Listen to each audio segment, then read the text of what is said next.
Have you ever wondered why some people seem to effortlessly build wealth while you're over here calculating whether you can afford both gas and groceries this week? Well, buckle up, Buttercup, because I'm about to deliver a prophecy that's going to hit harder than your credit card bill after a night of online shopping. This isn't just another motivational speech about grinding harder or cutting out your morning coffee. This is the brutal truth about why you're broke and why you'll probably stay that way unless you wake up right now. I know what you're thinking. Another YouTube guru telling me I'm poor because I don't have the right mindset. But here's the thing.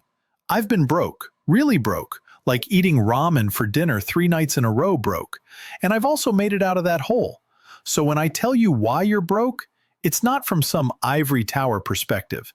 It's from someone who's been in the trenches and figured out how to escape. The prophecy I'm about to share isn't some mystical prediction. It's a mathematical certainty based on patterns I see repeated over and over again. If you're doing these things I'm about to mention, you will stay broke. It's not bad luck. It's not the economy. It's not your parents or your circumstances. It's a series of predictable behaviors that guarantee financial failure. Let's start with the first reason you're broke, and it's going to sting a little. You have zero financial awareness. I'm not talking about not knowing what a stock is or how compound interest works, though that's part of it.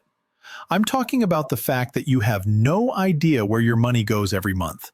You get paid, you pay some bills, you buy some stuff, and then somehow you're broke again. It's like financial amnesia. Most people live their entire financial lives on autopilot. They never sit down and actually track where every dollar goes. They have a vague sense that they spend money on rent, food, and maybe some entertainment, but they couldn't tell you exactly how much they spent on DoorDash last month if their life depended on it. This is like trying to drive to a destination while blindfolded. You might get lucky and not crash, but you're definitely not going to end up where you want to be. The psychology behind this is fascinating and depressing at the same time. Our brains are wired to avoid things that make us uncomfortable, and looking at our spending habits is uncomfortable as hell. It forces us to confront the gap between who we think we are and who we actually are. You might think you're a responsible person who makes good decisions, but your bank statements tell a different story about those late-night Amazon purchases and subscription services you forgot you had. Here's where it gets really interesting, though. Even when people do start tracking their expenses, they usually give up after a few weeks because they realize how much money they're wasting, and it makes them feel terrible.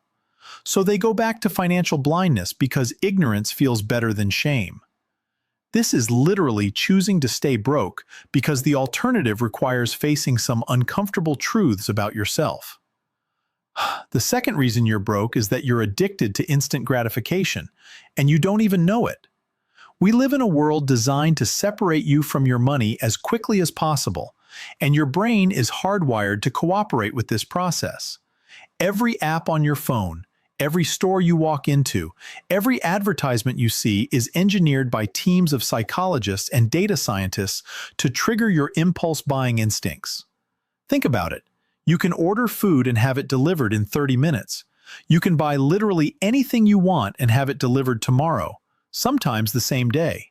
You can stream any movie, play any game, listen to any song instantly. Your brain has been trained to expect immediate satisfaction, and delayed gratification feels like punishment. So when you have money in your account, your brain starts screaming at you to spend it on something that will make you feel good right now. This instant gratification addiction shows up in ways you might not even recognize. You buy coffee instead of making it at home because you want it now. You order takeout instead of cooking because you're hungry now. You buy clothes you don't really need because you saw them and wanted them now. Each individual purchase might seem small and harmless, but they add up to thousands of dollars a year that could have been invested or saved. The cruel irony is that this constant pursuit of instant gratification actually makes you less happy over time. Every purchase gives you a tiny hit of dopamine that fades almost immediately, leaving you craving the next purchase. It's like being on a hamster wheel, where you keep running faster, but never actually get anywhere. Meanwhile, people who practice delayed gratification are building wealth that gives them real freedom and security. The third reason you're broke, and this one's really going to hit home, is that you're surrounded by broke people who are dragging you down. I'm not saying your friends and family are bad people, but if everyone in your circle is broke, you're probably going to stay broke too. This isn't about being mean or elitist. It's about understanding how social influence works. Human beings are social creatures who naturally mirror the behaviors of people around them. If your friends think debt is normal, you'll think debt is normal. If your family believes rich people are greedy or evil, you'll subconsciously sabotage your own wealth-building efforts. If everyone you know lives paycheck to paycheck, that lifestyle will seem normal and acceptable to you. This social programming runs deeper than you realize. The conversations you have about money, the assumptions you make about what's possible for someone like you, the habits you develop around spending and saving, all of these are heavily influenced by your social environment. If you've never been around people who invest regularly, start businesses, or make financial decisions based on long-term thinking, you probably don't have those mental models available to you. The really insidious part is that broke people often have a crab mentality, where they unconsciously try to pull down anyone who's trying to improve their situation. They'll make fun of you for being cheap when you stop going out to expensive restaurants. They'll tell you that investing is risky when you start putting money in the stock market. They'll question your priorities when you choose to work on a side business instead of watching Netflix with them. Now, let's talk about the fourth reason you're broke, which is that you have a completely backwards relationship with risk. You think the riskiest thing you can do is invest your money or start a business, when actually the riskiest thing you can do is not invest your money and rely entirely on a job for income. This backwards thinking keeps you trapped in a cycle of financial insecurity.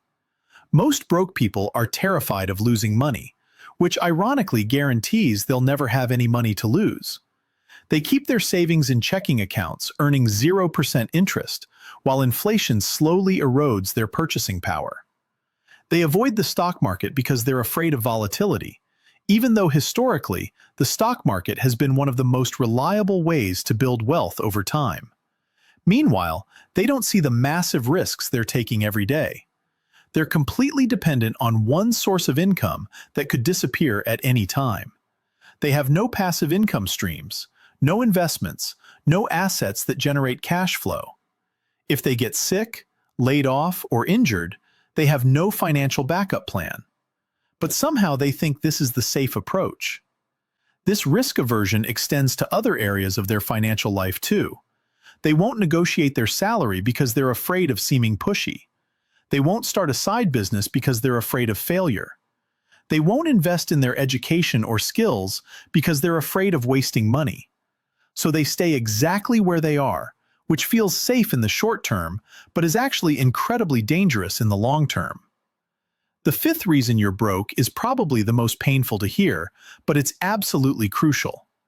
You don't believe you deserve to be wealthy. Deep down, you have limiting beliefs about money and success that sabotage every attempt you make to improve your financial situation. These beliefs are usually formed in childhood, and they operate below your conscious awareness, but they control your financial destiny. Maybe you grew up hearing that money is the root of all evil, or that rich people are selfish, or that good people don't care about money. Maybe you internalized the message that people like you don't get to be wealthy, that wealth is for other people, people who are smarter or more connected or luckier than you. These beliefs create a psychological ceiling that you'll bump up against every time you start making progress. This shows up in countless ways. You might work really hard to save up some money, then find an excuse to spend it all on something you don't really need. You might get a raise or a bonus, then immediately increase your expenses to match your new income.